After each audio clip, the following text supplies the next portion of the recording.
guys have Minnesota sports flowing in their veins. Mackie and Judd on SKOR North and SKORNorth.com.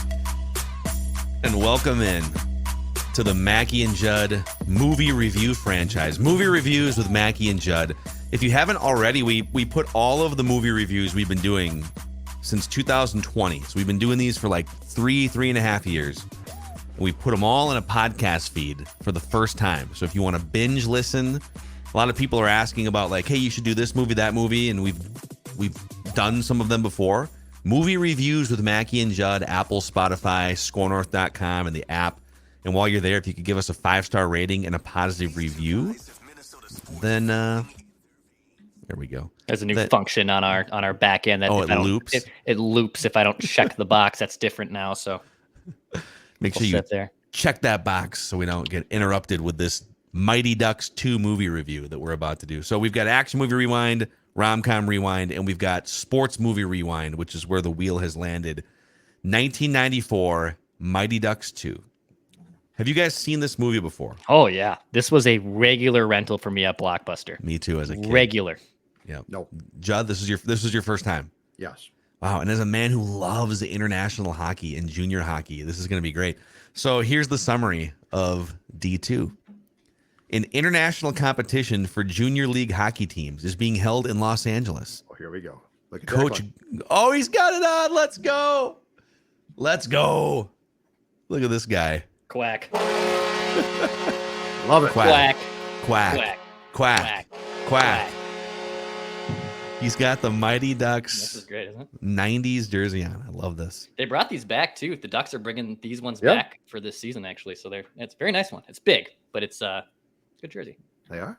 That's so great, man. What a brilliant marketing play. Seriously, though. Disney. And they unveiled the jerseys at the end of the movie too, and just like it's like in line with the new hockey team coming out. Just freaking brilliant. Coach Gordon Bombay is picked to lead Team USA as he reunites the Mighty Ducks, the teen misfits he once coached to victory. This time, crass sports promoter Tibbles tempts the Ducks to cash in on their fame in lieu of practicing. But the team eventually gets back into training and takes on Iceland and their violence-prone coach, Wolf the Dentist Stanson. The dentist. This movie was only a 21% rating on Rotten Tomatoes. There was no critics' consensus.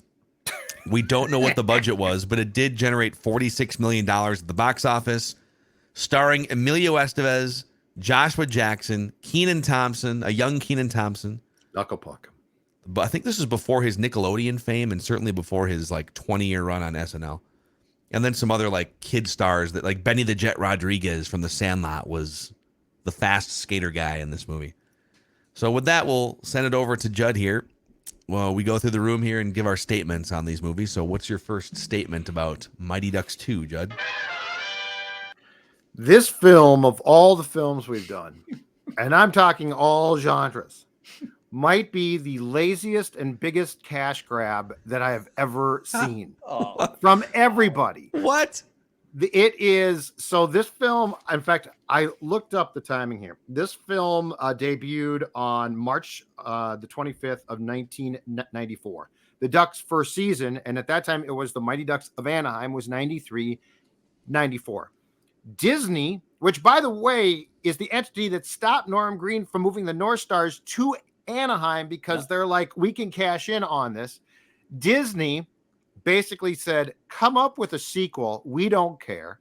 Emilio Estevez said, I'll play the coach if you pay me X amount. Everybody had their hands out, and there is no point to this film. The first film was cute. What do you mean there's no point? They're trying to win. It's the Goodwill Games. This film was nothing more than a reprint of the first film, not as good. I mean, it's awful. Never. It is awful. As a guy that was an adult when it came out and now was old and cranky, I love hockey. This film was terrible. I mean, how many? I almost cried like 3 times toward the end of this movie. Okay, this is an emotional roller coaster. I thought the first one was cute and I liked it, and this one, zero effort. Wow, can't believe this. What a ridiculous hot take. Grab. Well, and to Dex's point, that jersey, it worked. It totally worked. Great jersey. Cash grab. All right. Okay. All right, Dex. Well, Paul Correa, I think, was the first star from that era, right? Wasn't he? Timu? Timu got traded from the Jets. Paul Correa, he was drafted by the Ducks. I think he was, the Correa original. Was the first one, but I believe Timu got traded there early on and also dominated. Those are the kind of first two guys I think of when I think of it. All right, so I'm gonna go down this well. And this probably, have you seen Mighty Ducks 3? Judd probably hasn't. Yeah. No, they're at Eden Hall Academy or something, right? Yeah. All right. So I'm going to say something here that I think every Mighty Ducks fan knows. And it should have been a thing at the beginning of this movie because it's clearly there is a mismatch at a position.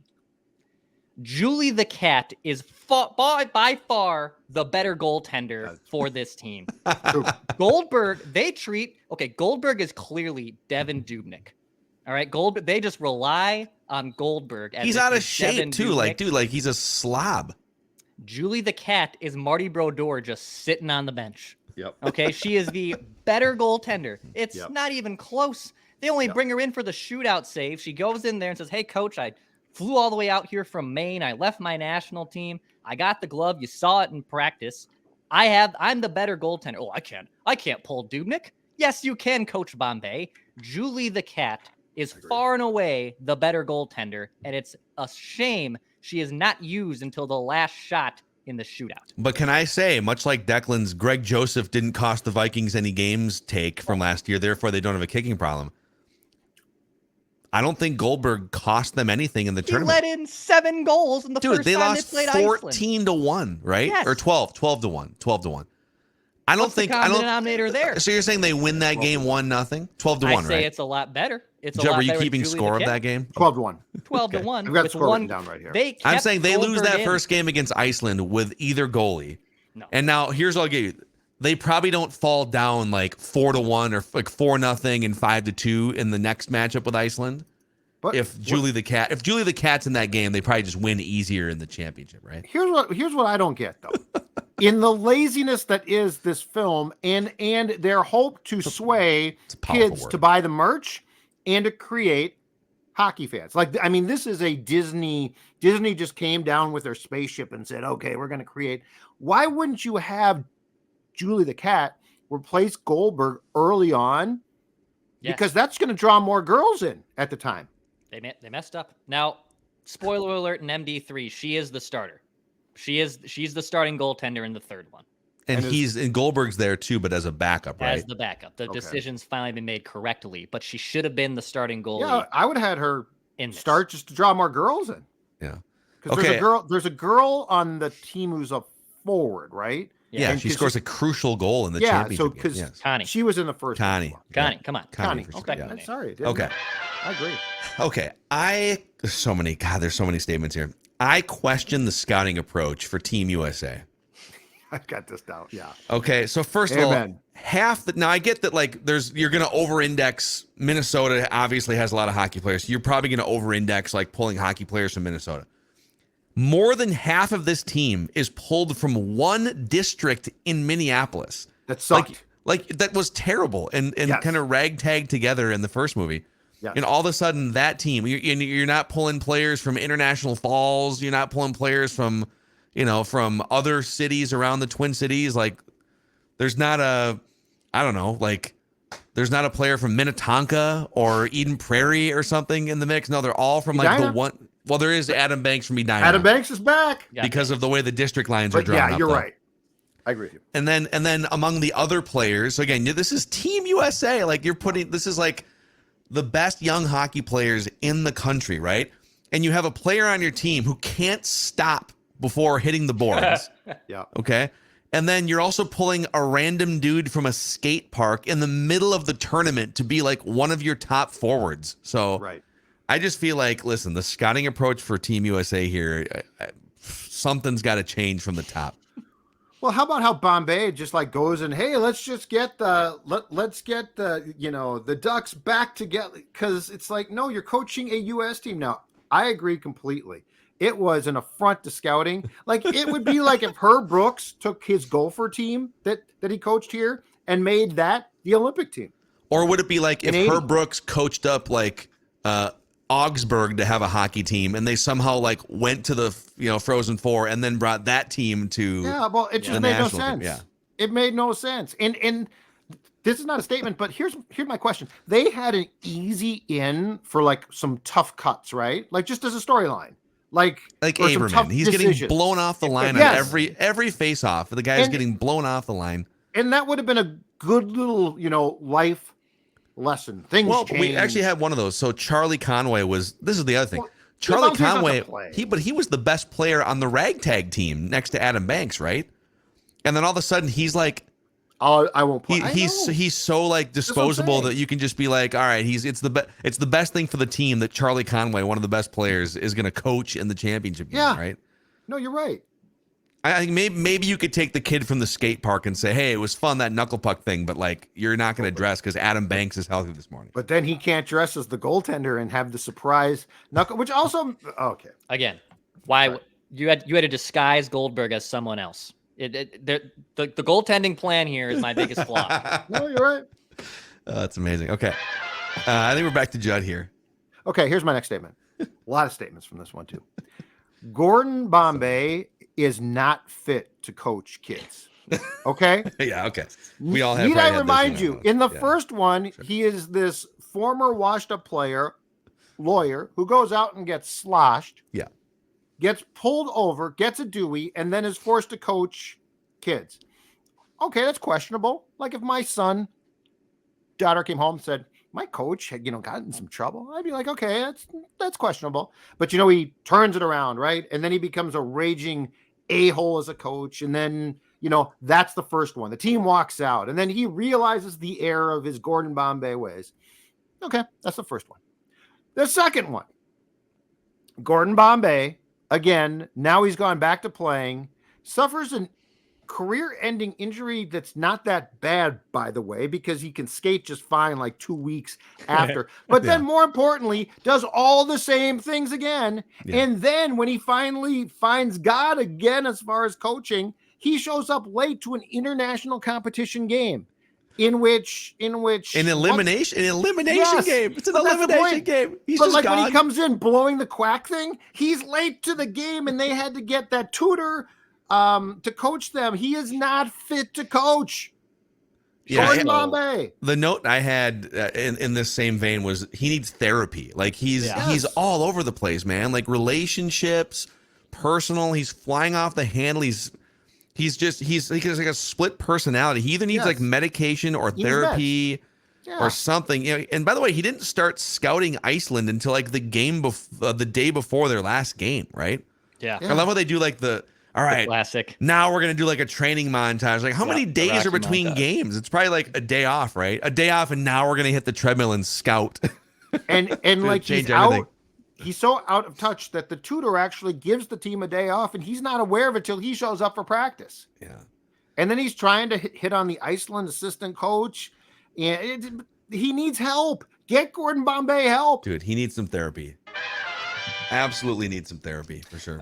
Let's continue going down this well, because I wrote down, only in the hockey community, the small world of hockey community, could a Pee-wee hockey coach become Team USA's captain or coach. He goes from Pee-wee hockey coach to coaching Team USA in this, makeshift world games. Only in hockey can this happen, because everyone always talks about the small world of hockey and, it's such a tight-knit community, and this is a real thing that's not just in the movie, but in the hockey landscape. And only in the hockey community could a guy who won a Pee-wee championship in Minnesota and then a burnout AHL player, minor league hockey player, come back and say, yeah, this is the guy to coach Team USA. It makes no sense. Well, it's and I guess I'll piggyback off that by saying, so not only like Team USA, but the whole it's Hendricks, right? Was the company, the sponsor. Yep. So my next statement, kind of off what Declan's saying, is more of a question. Why is Hendricks Hockey backing up the Brinks truck for a washed up minor league hockey player who coaches youth hockey? Yep. And how, like, he's literally sitting there at these celebrity parties, like pitching loafer ideas to Kareem Abdul-Jabbar. Dressed as Pat Riley. What is the right? Yes. What is the value? And he's doing these photo shoots and stuff, and the guy, he gets in the limo, and the guy's like, "I want to make both of us rich." It's like, how much of a market is there out there for?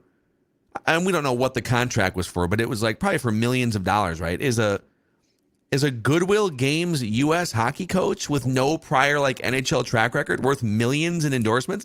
And then a few days after he signs the contract, they like lose one game, and the guy's like, "Oh, we're both going to be in trouble now." Like, oh, they don't want Hendricks doesn't want a loser. Yeah. Oh my God, it's like, what? This all seems very rash. Like, we're going to sign you to a life-changing multi-million-dollar Brinks truck contract, and then like loses one game, and they're like, "Oh my God, oh, this is terrible. What have we done?" So yeah, I don't know. Okay. There is no direct route or way that you could, as you recruit your team, rollerblade from the Mall of America to Minneapolis. Yes. Let's do this. Okay. All right. So I have a list of the landmarks. Me too. The endurance needed, by the way, to pull this route off would be incredible. Well, jumping things too. Like you're going. Right by our old places. So you're in the, first of all, like just rollerblading all the way around the Mall of America would be tiring in itself, right? Because it's a huge place. And so now you're going to like rollerblade up 35W, up to the Stone Arch Bridge, to Kramarchuk's, to the Hennepin Avenue Bridge, Mickey's Diner. They were at Mickey's Diner at one point. That might have been before the rollerblading. Well, the best part is when Bombay comes back on the bus, it says Minneapolis, and he is stopped in front of Mickey's Diner. Yeah. That is St. Paul, sir. Yeah. That is not Minneapolis. Wasn't in the first movie, I'm pretty sure Gordon Bombay and Charlie like had a meal at Mickey's Diner, but they continue to say that Charlie is from Minneapolis. That is correct. Like little things. And his mom works at the Mickey's Diner. So yeah, I don't know. So sounds like Charlie's an East Side guy. Yeah. So you'd mentioned all those. So St. Anthony, Maine. That's where he jumps over the construction guy and he falls in the cement. That bridge. I've walked across both those bridges hundreds of times. Yeah, me too. I was 2 days ago. I walked across all those bridges. It was great. Yeah. There's Lake Calhoun. They are rollerblading across Lake Calhoun at the time. Yep. And then they end. I don't know if you guys picked this up. They end in downtown Stillwater. That is downtown where they see Bombay and they see Hendricks. I am pretty sure that is downtown Stillwater. And I think in D3, there is a similar, absolutely ridiculous montage of these Minnesota landscapes that would take people hours. It'd take days, I feel like, to rollerblade. Interesting. From Edina to St. Paul to Minneapolis, all the way to, you're going down 36? Like, how are you even getting to downtown Stillwater? I think there was even, I didn't look this up. I remember, I think during COVID, someone did like a blog post of how long this would take to do all of these loops. Yeah. People have done the same thing for the Rocky run too. In the second, I think it's the second Rocky movie. Yeah. Where he's running, and if you're not from Philadelphia, you just think, oh yeah, he's just like running through Philadelphia and he gets to the steps and whatever. Just like if you're not from the Twin Cities, you're like, oh yeah, like they're just like at the Mall of America, and then they just like went outside and now they're by a bridge or whatever. It's like, no, those are definitely a 20-minute car drive. If I'm not mistaken too, this was in the heyday. In fact, both of the Mighty Ducks films were, you guys probably don't recall, there was a time in the 90s where a bunch of films were shot here, and I think they were giving tax breaks back then, which they don't give now. And if I'm not mistaken, All the Way, I think, was here. Beautiful Girls, which is based out east, was actually filmed, to Declan's point, if I'm not mistaken, in Stillwater. Okay. Which is a great film. But yeah, this was in the day of, and I don't know what the tax break were, but there was a Christian Slater film, was it called Baboon Heart, that was filmed here? There was a Matthew Modine film that was filmed here across the street from the Star Tribune when I had just started there. Like there were a bunch of films. Little Big League, Fargo, like we were right in this wheelhouse. Fargo, of big ones that were definitely filmed here a lot. But it is Grumpy funny. Old Men, right? Grumpy Old Men. Yep. But I think it was the tax break at the time. Yeah, that was a great run of Minnesota movies. Yeah. So what happened to the tax break? We just got rid of it? I think we took it away. I'm not positive. Let's bring it back. But yeah, because now I think a lot of the films that were filmed here for a while are shot in Vancouver. Yeah. British Columbia more often. But yeah, we had a long line of like, not necessarily blockbusters, but solid films here. Yeah, I see. Explore Minnesota literally has a list of movies filmed. So obviously Purple Rain, Grumpy Old Men, Mighty Ducks, The Good Son, which was filmed up in Silver Bay. I have no idea what that is. No. Fargo, Beautiful Girls. Is that the one you were talking about, in Judd? Stillwater. Yeah, filming location, Minneapolis. Jingle All the Way. Wait, Drop Dead Fred was filmed in Minnesota? I didn't. Did I I'm say on a that? different list. Oh, You guys remember that movie? Drop Dead Fred from I like remember the the name. I don't recall the film. It was so Phoebe Cates was the star of the movie. Okay. And famously from Fast Times at Ridgemont High, right? High. Yeah. And Phoebe Cates had an imaginary friend named Fred, Drop Dead Fred. And yeah, wow. Unassertive and repressed Minneapolis court reporter Elizabeth Cronin visits her husband Charles, whom she is separated from. So yeah, that was, wow, the 90s, and just every other movie was in here.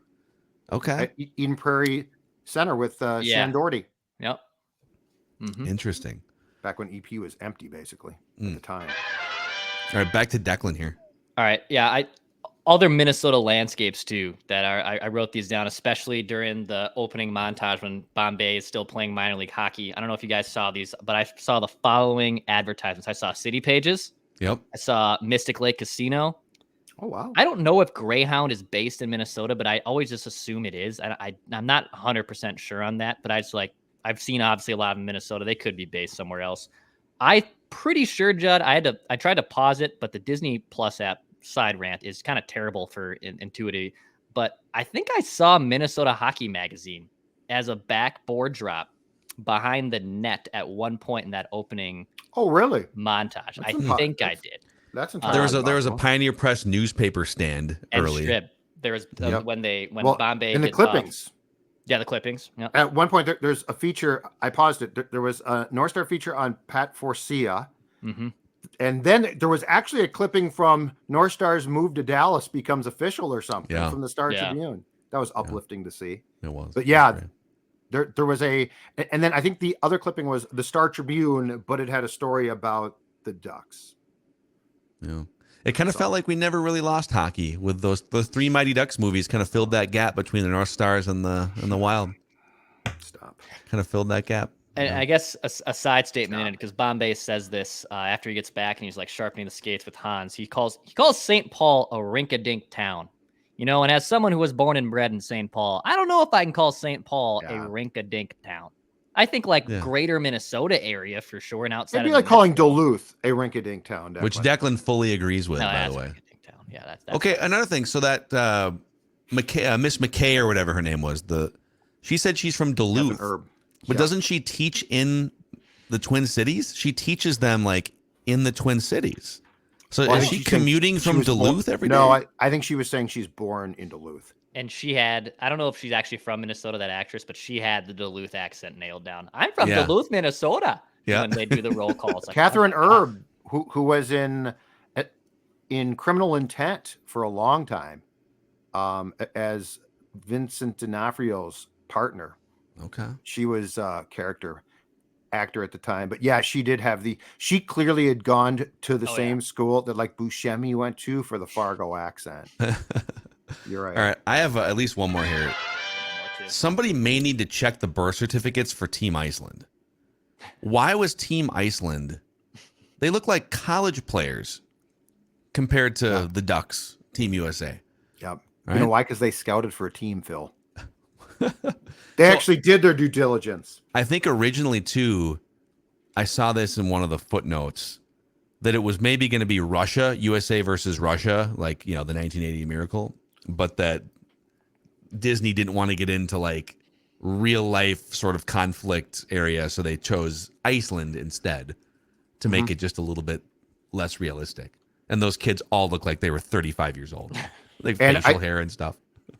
I found something about it that also said because at that time period the Cold War was basically done. Yeah, it was done, right? They didn't think it would kids wouldn't be like, we hate the Russians. So yeah, but now we hate Iceland. There's a whole generation. Well, now we hate the Russians again. Kids right? my age, so, we're just we hate Iceland. Iceland, yes. Let's go shake their hands. Yes. And then just one more here on my end, kind of combined. Okay, was this movie may have over-exaggerated the popularity of the Junior Goodwill games, a Wheaties box. Well, and the Goodwill games, no one gave a crap about those. That was like Ted Turner's invention. Yes. Right? Yes. The Goodwill games is where in Seattle, where Fedorov, who went on to a great career with Detroit, defected. No one gave a crap about those games. So yes, the junior Goodwill games, give me a break. Yeah, it's amazing. All right. You guys, final I got one more here. Every kid who was born in the 90s, and obviously Phil's age too here, so late 80s, every kid attempted a knuckle puck. And this movie made street hockey explode.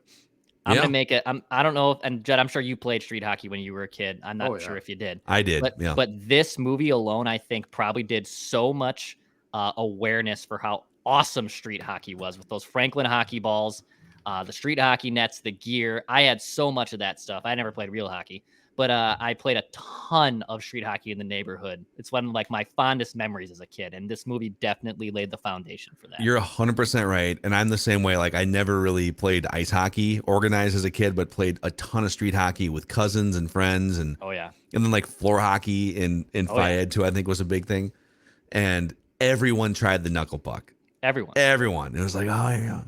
And it was impossible, right? But you don't have time if you're playing against people to set the knuckle puck up. It's tough, yeah. Unless you pretend like you're the goalie. But then you got the goalie equipment on, and it still makes no sense. All right. I got about 3 things left. Dude. Dude, I got 3 pages of notes. Let's keep going. This is great. First of all, I think, and I'm going to go out on a limb here too. I think we might have some slight plagiarism at work here. Okay. I'd never seen this film before. Okay. So the first Mighty Ducks win locally was referred to as the Minnesota Miracle. Yes. You're the Minnesota Miracle, Coach Gordon Bombay. And the newspaper headline too was Minnesota Miracle. Yep. So all I'm saying is I thought until I saw this, Minneapolis Miracle was just a spontaneous utterance after Diggs scores the touchdown. I don't think so. No. Minnesota Miracle is far too close. Now, and I'm not even, that's fine. But what I'm telling you is makes a lot more sense now that this would be in the back of your mind if you'd seen this film when Diggs scores that touchdown. Maybe you watched that film the night before the game just to kind of chill out and calm down. I'm just throwing it out there. I'm throwing it out there that I had, because you're right. And that statement is uttered several times. It's not just like a one-off. To your point, it's in the newspaper. It is talked about. Hey, Gordon Bombay, you're the coach of the Minnesota Miracle team.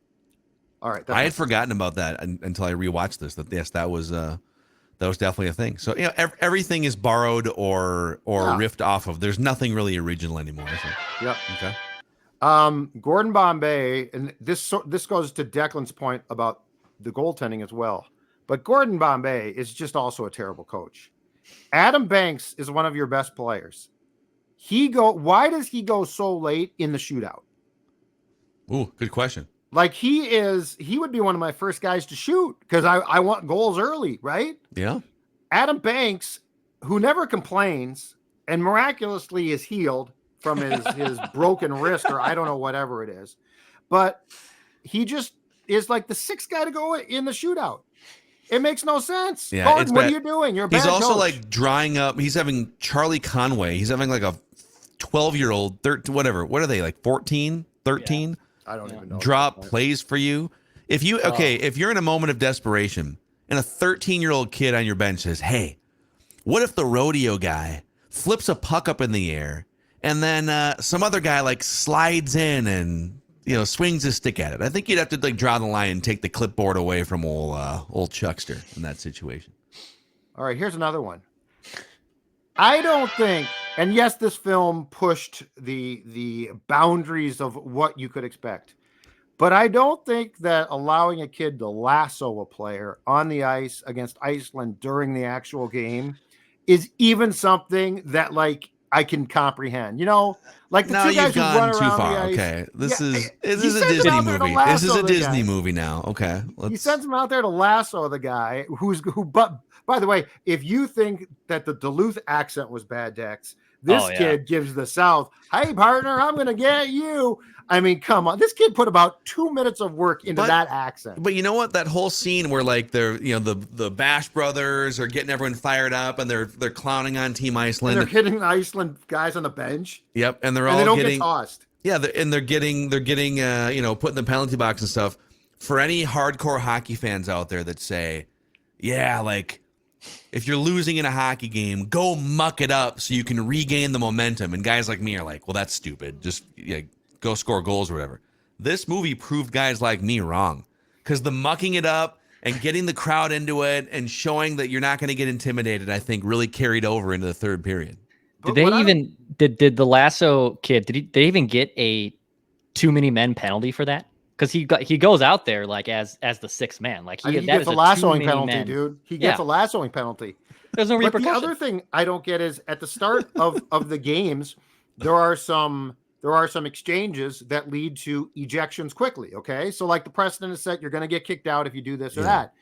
By the Iceland championship game, anything goes. Those two goons are out there. They're literally going onto the Iceland bench and hitting guys, and they get like 2 minutes apiece. They're sucker punching Iceland players, and they're just like, just go hang out in the box for a couple minutes. But the other guy got kicked out for much less early in the tournament. And then the last thing is, and this carries over from the first Mighty Ducks film, the flying V remains a way to show kids how to come into his own offside. No, it's not offsides. The guy in the front gets the puck as they're crossing the blue line. Yeah, I stopped it at one point. It was too late. Okay. Video review. I went and watched it because I thought the same thing. I thought, does he get the puck as he's crossing the blue line, but his skates are offsides? Because you're too far back. Yeah, but there's no review. It's 1994. There's no review process. No, I know. But like if I am the linesman and I'm looking at the blue line, it's an offsides play. But you know what? If you're running a flying V and you get that far to the opposing team's blue line, I think you have to give a little leeway for like there's a little gray area for offsides. Pretty impressive to keep the V intact. Yeah. Why don't more NHL teams try the flying V? Just because it's tough to get back on defense if you turn the puck over? Because it's going to come in offside. They actually doesn't have to if you do it right. If you see, and this is probably within the last 10 years or so, the one play that we see now run in the pros that is reminiscent to a certain degree is that drop pass, big drop pass, especially on a power play. Guy gets a head of steam, right? He's coming over center ice. And as he goes into neutral, he drops the puck back. And then the other guy's got a hit. So like that's as close as you're possibly going to get. But the flying V is still a recipe for kids to be offside. And there's another one of Gordon Bombay's stupid inventions. He's a terrible coach, and he's not a good mentor. All right, what if you had to pick an offensive weapon from these movies to implement in a real NHL game? Would you pick triple deke, knuckle puck, flying V? Triple deke. It's the most realistic. Like, the knuckle puck. Now, if you could get the puck to knuckle without turning it on its side, which it sort of does at times, that's a good shot because it does dive and it goes. But the fact that Keenan Thompson literally had to get, I think I counted 8 seconds of time. Because then how would you create that? I guess. Then he would say, "Come get here's the knuckle puck." Like he's announcing the game. It's like Keenan, get the shot off, dude. Yeah, where are these Iceland defenders, man? Like, where are these? Why are they not sliding out? The guy finally took, but before he dressed up as the goaltender, he takes a shot, and the guy finally like comes in and takes him out. Yeah, as he should. Also, this movie coincides with one of the great NHL video games too. So this came out in like 94. NHL 94 came out. So this was, God, for kids our age, kind of between Declan and me, if you grew up in like the mid 80s to early 90s, and you're getting hit with these Mighty Ducks movies and NHL 94, and then the mid 90s like Red Wings teams and rivalries, it was a really fun time to be a hockey fan, even if there wasn't a local team for those 5 or 6 years. If I recall correctly, too, NHL 94 was featured pretty prominently in a scene or two in Swingers. Yep, they were playing Super Nintendo. Playing it. Yep. Amazing. Jeremy Roenick, Paul Correa, Teemu Solani. Oh, and we had Chris Chelios. Oh, yeah. Was in the movie. Well, the very uncomfortable Gretzky thing where he comes in, you can call me Wayne. That was really uncomfortable. It was Cam Neely, Chris Chelios. Who else was at that party? Abdul Kareem. Jabbar was at the party. Greg Louganis. Yeah. Christy Yeah. Yamaguchi. Christy Yamaguchi. And I think They're all just hanging out at the Goodwill games and the junior Goodwill games. junior And I Goodwill think there was games. one The more. junior Goodwill games. There was one more former player at the party, right? It was Cam Neely, Chris Chelios. I want to say There was a one third more. hockey player, yeah. I can't remember who it was. I'm sure somebody will tell us in the comment section. Hey, before we get to the two ranking categories here, why don't you tell the audience how they can get into Goodwill Games tip-top level shape this summer, Judd? I can exactly do that because that's thanks to our friends at Livia Weight Control Centers who are going to help you drop the weight like they helped me do a couple of years ago now, 40 pounds down. Now, here's the most important thing. They're going to help you not only drop that weight, but their dietitians and nutritionists are going to help you keep that weight off. And that is the most important thing. I can't stress enough, too. This program is as simple as it gets. This is not a high maintenance. You've got to buy a ton of food. This is a program that, one, it works, it's effective, and it is as simple and easy as it possibly gets, in town or out. So if you're not in town here, guess what? Everything can be done virtually and by mail. So if you are, I don't know, in California, if you are at the Junior Goodwill Games right now and you're stuck there, it is something that you can participate in, drop the weight, feel good. And right now, get 8 weeks for free. 855-GO-LIVEA, 855-GO-LIVEA, Livia, LIVEA.com. And again, first 8 weeks for free. Imagine being 20 pounds down or so for free. What a deal. Livia.com. Awesome. All right, guys. So for sports movies, we have two different categories on a 1 to 10 scale. Category number 1 is the believability of the sports action on a 1 to 10 scale. So like Tin Cup is the most believable in terms of the actual sports action. It's a 9 because they had like PGA players and stuff. Little Big League, which may sound ridiculous because it's a 12-year-old manager, but in terms of like the actual play on the field and the believability of the game. Yep. Yeah. 8.7. Jerry Maguire and Mr. Baseball were a 7.7. The least believable is Draft Day, a 2.7, with just all the more based on his moving and picks shaking. and his picks. Yep. And that's tied with the original Mighty Ducks at 2.7 on a 1 to 10 scale. So we'll start with Judd. 1 to 10, the believability of sports action in this Mighty Ducks 2. This one is a 1. This one is a 100% 1. I mean, the first one pushed the envelope of my imagination. This one, though, this is damn near a cartoon. Like, this could have been a cartoon. Like, as far as, and at least then the unbelievability becomes probably more amusing, but I'm giving it a 1. I'll give it a 3. And that's probably being very, very generous here. I would say it's a 3. Wow. The thing that also was hilarious, I was laughing out loud and I went back and rewatched it to confirm. The stunt double for Gordon Bombay during the little one-on-one with the Iceland coach is historically bad. Like, it is not close. What do you mean? It is a clearly like a it doesn't look guy. like him at all. It's not. His hair has more of like the 80s perm. Like, it's much more fluffed out and it's not even close. I was laughing my bleep off just watching that unfold. But some of the people are still skating and whatnot, but the actual like hockey plays like we talked about are so unbelievable. So I'm giving it a little bit, but it's a 3. It is a 3 out of 10. I'm with Judd, man. It's a 1. It's a 1. It's a 1 for me, dog. For all the reasons Judd said, and for all the reasons Declan said too, which means partner. It's a 1.7. That's the Howdy, least partner. believable. You have to treat a woman right. I'm a hockey player. So not exactly the most believable stuff. Even just like the roster building and stuff, it's kind of weird. He just got his whole team back together. Yes. So now we're just looking for entertainment value here. On a 1 to 10 scale, how entertaining was Mighty Ducks 2? The most entertaining sports movies in order here. Major League. So this is the 9th sports movie we've done. Major League is a 9. Jerry Maguire, a 7.3. Tied with Little Big League. Just ahead of Any Given Sunday, a 7.2. Mighty Ducks, the original, a 7. Draft Day, a 6. Tin Cup, a 5.5. Mr. Baseball, a 1.5. Judd. Boy, this is terrible. I'm now keep in mind, you guys saw this as kids, so that changes it, at least perception wise, probably to this day for you. I'm going to give it a 2. What? Whoa. It was awful. The first one was really cute. It wasn't and I entertaining at all for you. No, No, it was painful. Like, it was funny because it was so painful, but it was So painful. I disappointed. really liked the first one. So disappointed. I thought it was cute. I thought the first one was cute, and it had huge flaws, but I went along with it. But this is literally a rinse and repeat film. Well, Gordon Bombay is going to make all the same mistakes. It's a 2. No, nostalgia is kind of the worst drug, people say. I love this movie. As I said, I probably rented this. Yeah. This was probably on my Mount Rushmore of most rented movies at Blockbuster as a kid. It's probably in the top 4 or 5. For me, it's a 7. And again, I know it's probably nostalgia playing a big factor. There's some huge flaws that make it hilarious. But for me, it is an entertaining movie. I would stop and watch this through commercial breaks in the hotel room. It is a 7 out of 10. This is a must stop and watch movie for me. I am absolutely drunk on nostalgia. As unbelievable as this movie is, and as many plot holes as there are, craziest it is.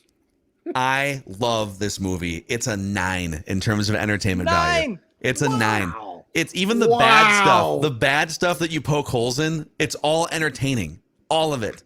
So it's a 9 for me. That makes it a 6, which puts it just behind the original Mighty Ducks, which we had as a 7. It's tied with Draft Day in terms of entertainment value.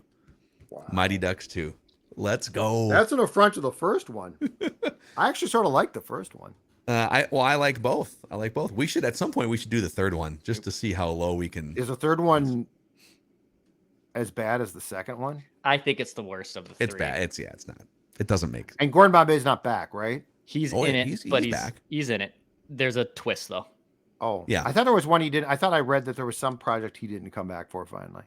Wasn't there like a TV show or something? He was back for the little reboot TV show they did on Disney Plus when it launched. Okay. But yeah. By the way, what's his deal now, Emilio Estevez? Is he doing anything? He might be directing now or something. God, he's 61 years old. Huh? I think he tried to distance himself from this project eventually because it was sort of becoming like his calling card, which as an actor he didn't want. Trying to see like what else he probably made a ton off D2. I bet he got paid. He's only been, in terms of movies. So outside of that, he was in that Game Changers Mighty Ducks show that Declan said. He made a little cameo appearance on 2.5 Men because his brother was on the show back in 2008. And then in movies, he's only been in 2 movies since 2006. Is he directing now? As a director-writer. So wait, has he not acted? He probably made so much coin off these films, he doesn't need to act that much. Probably did, yeah. So, all right, well, there you have it, D2 Mighty Ducks. So we have a decision to make here, boys, because there's 2 movies in the theaters right now that we have on our list.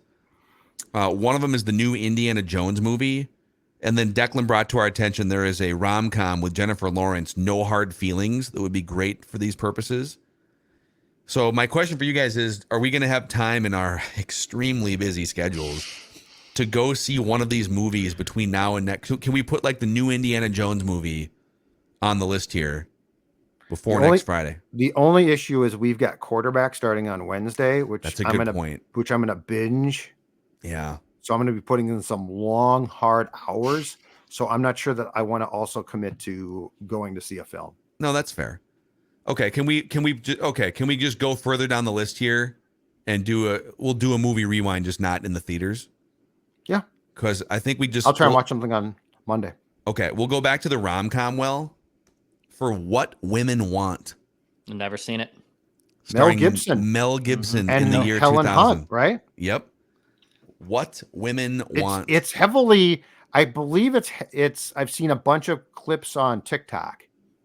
Yeah. Right? It's a you've probably seen a bunch of clips. It's a memeable movie for sure. Oh, okay. And then we'll get to the new Indiana Jones movie at some point in July, and No Hard Feelings, and then we'll get to the rest of our list too. All right. What Women Want from the year 2000. All right, boys. Good stuff. Movie reviews with Mackie and Judd. Please give us a 5-star rating and a positive review on Apple Podcasts. And we'll make Judd watch the third Mighty Ducks at some point. Go Ducks. Much to his chagrin. Quack. Quack.